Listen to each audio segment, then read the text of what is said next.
Hello दोस्तों, मैं अभिषेक स्वागत करता हूं आपका अपने चैनल पे अभिषेक क्लासेस विद फन पे। और क्या हाल है आप लोगों के? उम्मीद करता हूं सब बढ़िया ही होगा। तो ये है हमारी वर्कशीट, आज की वर्कशीट नंबर 45, कार्यपत्रक 45। डेट है हमारी 17/10/2020। डेट है 17/10/2020। हमारा कार्यपत्रक 45।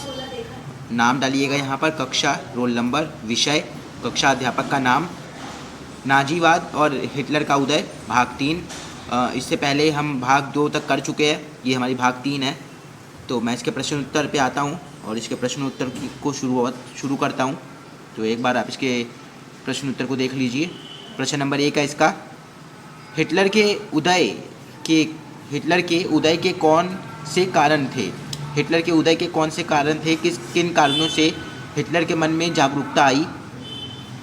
हिटलर जर्मन सेना का सिपाही था।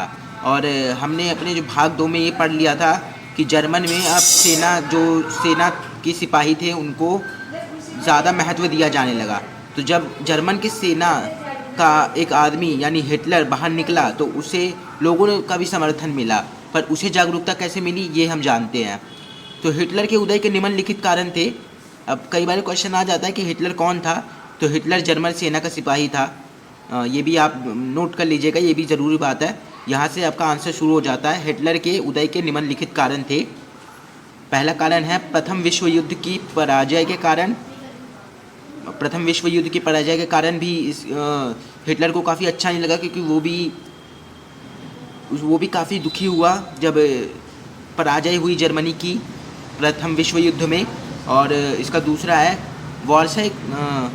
वॉर्साई की अपमानजनक संधि से हिटलर आग बबूला हो गया।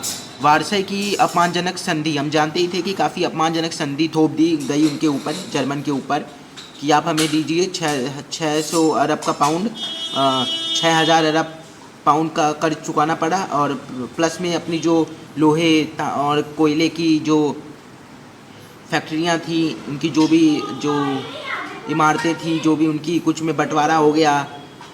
और उन बंटवारे को देखते हुए हिटलर आग बबूला हो गया और बदले की मंशा आ गई उसके मन में कि भैया आप मुझे बदला लेना है।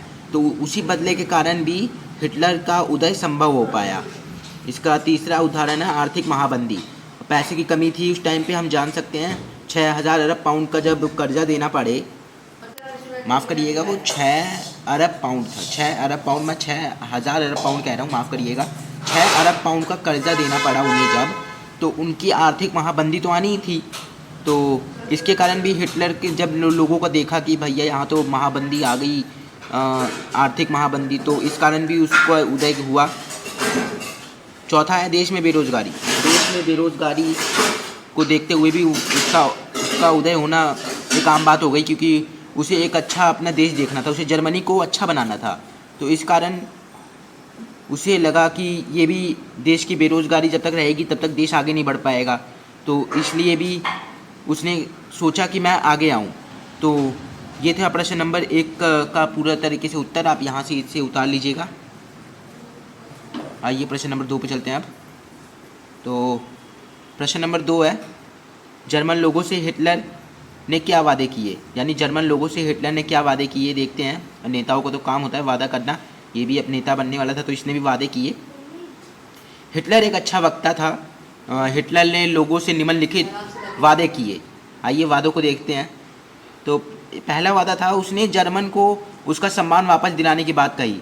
तो हर जर्मनवासी यही चाहता था कि भैया हमें अपना सम्मान वापस मिले, हम जिस पद पे थे दुनिया के वो पद हमें वापस मिले। तो वो पद दोबारा उनको दिलाने के लिए हिटलर ने उनको आश्वासन दिलाया कि मैं आपको वो पद वापस दिलाऊंगा। और जर्मन के लोग भी हिटलर के साथ ही हो लिए फिर। दूसरा, बेरोज़गारी को रोज़गारी में बदलने के वादे किए। और तीसरा है, बेरोज़गारी को रोज़गारी में बदलने के वादे किए, यानी बेरोज़गार को रोज़गार दिलाने का वादा किया। नौजवानों को अच्छा भविष्य दिलाने को आश्वासन किया। और ये अलग से है, तो उसने इस संदर्भ में, ये अलग चीज़ है, मैंने अलग से बनाया है। इस संदर्भ में उसने एक संस्था युगफॉक का चालन किया, जिसमें 10 साल के बच्चों को दाखिला दिया। एक संस्था का चालन किया उसने जिसका नाम युगफॉक था, और उसमें 10 साल के बच्चों को दाखिला करवाया। जिनमें उनको अलग अलग किस्म की जानकारियाँ प्रदान की जाती थी और वो जानता था कि जर्मन को आगे जाके इन्हीं पे निर्भर रहना पड़ेगा, तो वो पहले से ही तैयार था इन सब चीज़ों के लिए। और ये मैंने खोजा है इससे, ये आपकी सपोर्ट मटेरियल, मैंने इससे इसका आंसर खोजा हुआ था, ये अलग बात मैंने इससे लिखी हुई है। और अगर मैं आपको पेज नंबर दिखाऊं तो आपकी सपोर्ट मटेरियल का पेज नंबर 20 पे ये है नाज़ी जर्मन में युवाओं की स्थिति पे। यहाँ पर ये देखिए ये वाली लाइन आपको दिखाई दे रही होगी, उम्मीद करता हूँ ये रहा, ये यहीं से मैंने लिखा है। और आप ये पॉइंट भी लिख सकते हैं कि 14 साल की उम्र में सभी लड़कों को हिटलर यूथ की सदस्यता अनिवार्य कर दी गई। तो आप ये भी लिख सकते हैं, काफ़ी काम की है हमारी ये सहायक सामग्री, तो आप इसे एक बार ज़रूर पढ़िएगा। तो ये था हमारा प्रश्न, आप इसे यहाँ से उतार लीजिएगा। और अब इसका प्रश्न नंबर 3 है, पूरे देश में नियंत्रण स्थापित करने के लिए हिटलर ने कौन कौन से कदम उठाए। अब पूरे देश को नियंत्रित करने के लिए हिटलर ने कौन कौन से कदम उठाए ये देखते हैं। पूरे देश में नियंत्रण स्थापित करने के लिए हिटलर ने लोगों को प्रदर्शन करने हेतु जागरूक किया। तो उसने प्रदर्शन करने के लिए लोगों को जागरूक करना शुरू कर दिया और कहा कि प्रदर्शन करिए, अपने को मतलब अपने आप की शक्ति को पहचानिए। और दूसरों को दिखाने के लिए उसने लोगों से प्रदर्शन करवाना शुरू किया, यानी दूसरे देशों को दिखाने के लिए। और लोगों में समर्थन और एकता का भाव पैदा करने के लिए नाज़ियों ने बड़े बड़े रैलियों और जनसभाओं का आयोजन किया। अब नाज़ियों कौन थे, जो कि हमारे जो यहाँ पर ये देखिए ये नाज़ीवाद, तो नाज़ीवाद हिटलर के साथी थे, तो जो हिटलर के साथ थे उन्हें नाज़ीवाद कहते थे। और यहाँ नाज़ियों जो हिटलर की पार्टी के जो समूह में थे वो लोग, तो नाज़ियों ने बड़ी बड़ी रैलियों और जनसभाओं का आयोजन किया। नाज़ियों के इस धुआंधार जनसभाओं आयोजनों के कारण हिटलर को एक मसीहा, एक रक्षक का पद प्राप्त हुआ। तो लोग उसे मसीहा मानने लगे और उसे आगे चलकर जर्मन में बड़े बड़े पद हासिल हुए। पर बाद में जो हुआ वो आपको अगली वर्कशीट में पता चलेगा। आप एक बार सपोर्ट मटेरियल देख लीजिएगा तो आपको सब समझ में आ जाएगा, पूरी समरी दी हुई है उसमें, पूरा एक सारांश दिया हुआ है कि कैसे क्या है नाज़ीवाद और हिटलर के उदय चैप्टर का क्या क्या है, तो आपको सब कुछ पता चल जाएगा। तो एक बार सपोर्ट मटेरियल जरूर देख लीजिएगा। और प्रश्न नंबर 4 है इसका, क्या मीडिया पर प्रचारित बातों और विचारों से आप प्रभावित होते हैं, कोई एक उदाहरण दीजिए। हाँ, मैं मीडिया पर प्रचारित बातों और विचारों में से प्रभावित होता हूँ। उदाहरण के तौर पर जब मीडिया प्रचारित कोरोना से बचाव की बातों को सुनता हूँ तो मैं कोरोना से बचाव के लिए प्रभावित होता हूँ। आप भी कोई बात से, अगर मीडिया की कोई बात आपको अच्छी लगती हो, जिस बात से आपको प्रेरणा मिलती हो, तो आप उदाहरण के तौर पर के बाद कुछ भी लिख सकते हो।